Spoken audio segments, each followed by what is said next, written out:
Hundreds of thousands of years ago, when the Appalachian Mountains already were old and weathered, Tallulah Gorge was new. A great fresh gash in the earth, fashioned by powerful forces of nature.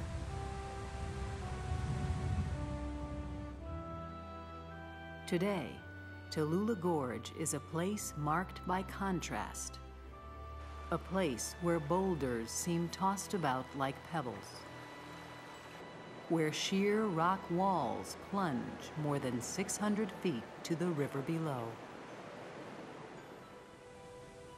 Where quiet pools give way to raging waterfalls.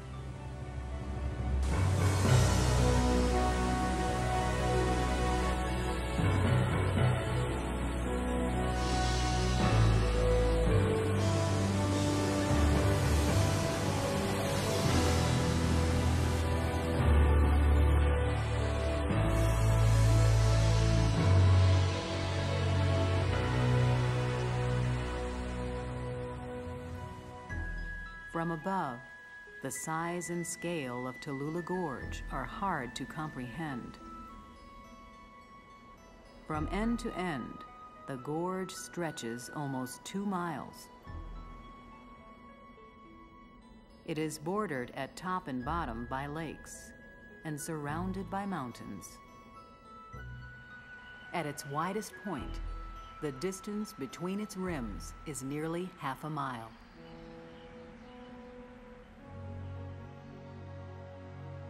Part of a large and complex geologic system, Tallulah Gorge sits on the edge of the Tallulah Dome, a massive formation created when solid rock was folded like paper and then folded again on top of itself.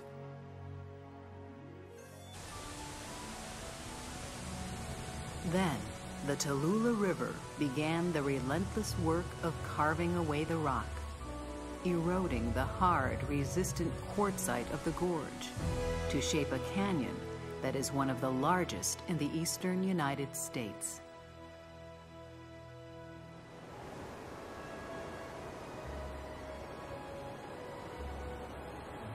On its way through the gorge, the Tallulah River drops more than 500 feet in less than a mile, creating a series of spectacular waterfalls.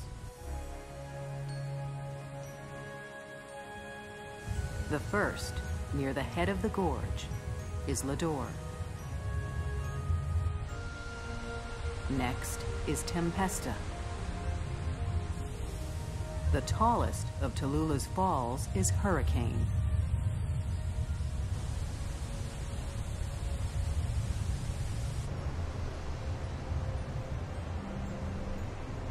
Downstream is Oceana, with its wild wall of water.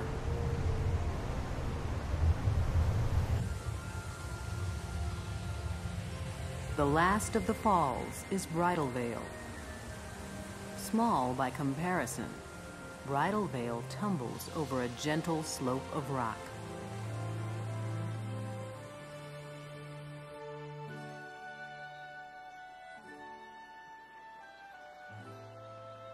About 40 miles north of the gorge, the Tallulah River begins its journey down through the mountains.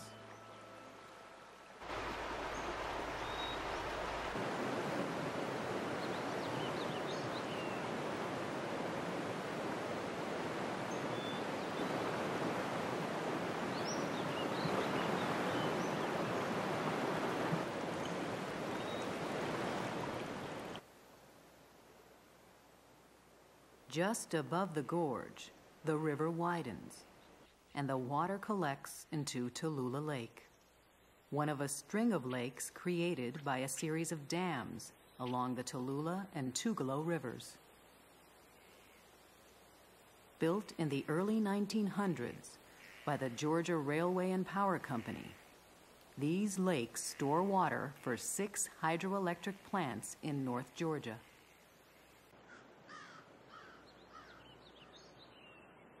From top to bottom, Tallulah Gorge contains at least 8 distinct ecosystems. From the harsh, exposed rock cliffs near the top to the moist, protected bogs in the bottom of the gorge. These different natural communities provide a home for many kinds of songbirds, a number of reptiles and amphibians, a few hardy mammals, and a great variety of plants.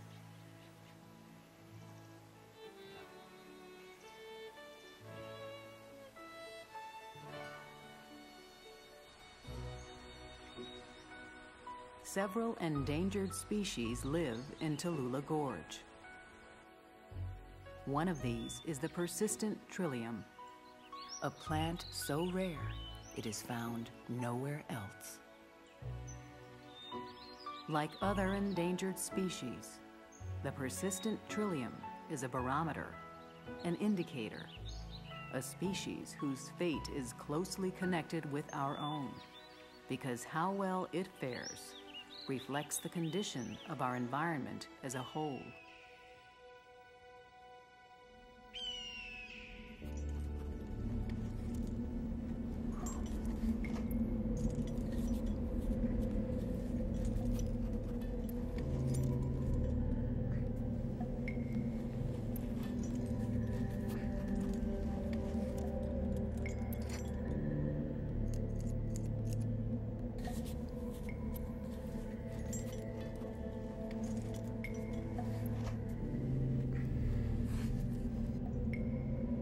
Time seems to be measured differently in the gorge.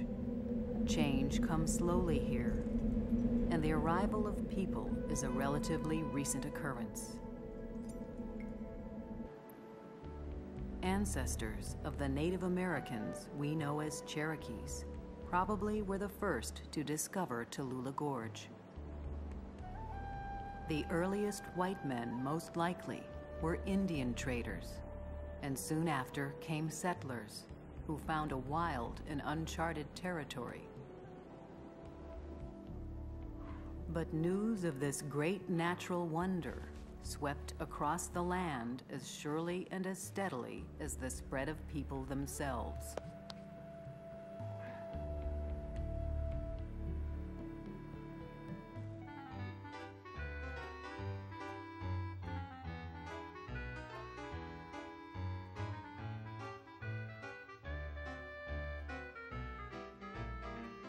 By the late 1800s, dozens of hotels and cottages had sprung up around the gorge. Passenger trains, running regular daily routes, opened up this once remote area, and crowds of tourists flocked to Tallulah Falls. But the natural wonders of Tallulah Gorge attracted more than just sightseers. Entrepreneurs and engineers looked at the raging waters and saw a marvelous opportunity. The growing town of Atlanta, 90 miles south, had an insatiable appetite for electricity. In one of the great engineering feats of its time, a dam constructed at the top of the gorge harnessed the water of the Tallulah River. In September of 1913, 12,000 kilowatts flowed out of the Tallulah Falls power plant and over the lines to Atlanta. With the water stopped and the railroads expanding, the tourists who once filled the little town of Tallulah Falls began traveling further into the mountains. By 1921, a series of fires had wiped out virtually the entire town.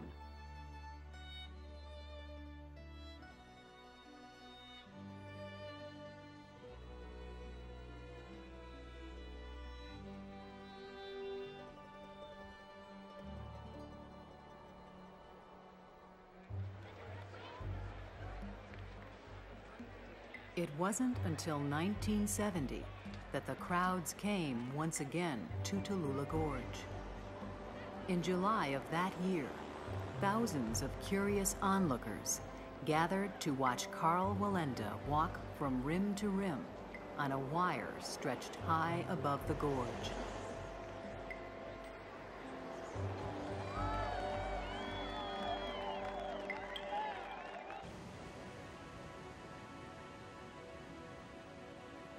Today, for a few weekends each year, the thrill seekers come once again.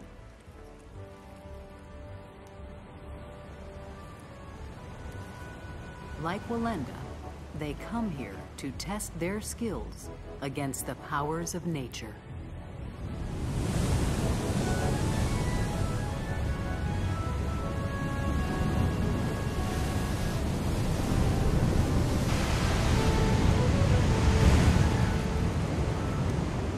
The waters of the Tallulah River, set free for only a few hours at a time, offer an awesome display, a challenge to even the most expert of boaters.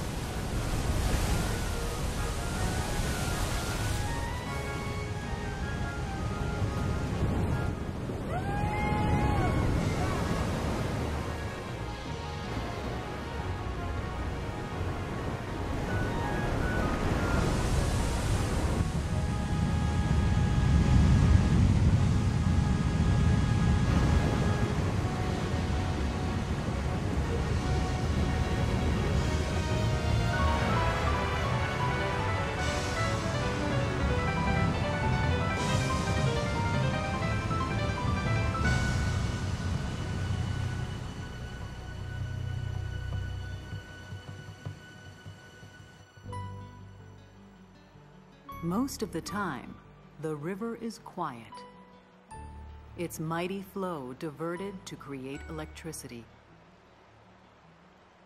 But with or without the water, Tallulah Gorge is a special place, a natural wonder like no other in Georgia. From Ladore to Oceana, from Hurricane Falls to Bridal Veil, from Tempesta to Horseshoe Bend, Tallulah Gorge is a place of waterfalls and towering rock walls, of mist in the morning and shadows in the afternoon, of grand vistas and subtle beauty. And whether there are kayakers here, or rock climbers, or even builders of great dams, the forces that created this extraordinary canyon continue their work. The slow, steady work of moving mountains and carving riverbeds from stone. At Tallulah Gorge, we are reminded of our place in the natural world. And it is the power of nature itself that inspires us.